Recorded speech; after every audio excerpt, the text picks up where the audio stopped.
ఈ రోజు చాలా బాధాకరమైన విషయం. ఏందిరా అంటే మా పని మనిషి వాళ్ళ అమ్మ చనిపోయిందంట. అందుకని చెప్పి మా మేడం ఏం చేసిందో చూడండి ఒకసారి. ఇప్పుడు ఫ్లైట్‌లు ఓపెన్ గూడా లేవు గదా! అందుకని చెప్పి ఇంటికి పోయేదానికి గూడా లేదు పాపం. మా పని మనిషి అయితే వాళ్ళ అమ్మ చనిపోయిందని చెప్పి ఏడుస్తా అన్నం గూడా చేయకుండా పనుకునే ఉన్నది. ఈ ఎయిర్‌పోర్ట్ బంద్ అయిన వల్ల చాలా ఇబ్బంది అయిపోతాంది చాలా మందికి పాపం. ఇలా ఇంటికాడ ఏదైనా జరిగినా గూడా పోలేకపోతా ఉన్నారు.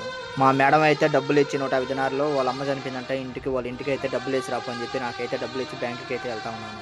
పాపం నేను అడిగాను, "ఏడ్చకాకమ్మా ఏం గాదులే ఏం చేద్దాం అయిపోయిందని" చెప్పాను ఆమెకి. ఒకరోజు ధైర్యం చెప్పాను. ఆమె ఘోరంగా ఏడుస్తా ఉన్నది పని మనిషి అయితే పాపం. మొత్తానికైతే డబ్బులైతే ఏసాను. 150 దినార్లు ఏసి మా మేడంకైతే బిల్ ఇచ్చేసాను. ఈరోజు వంటగాడ మా మేడమే చేసింది పాపం.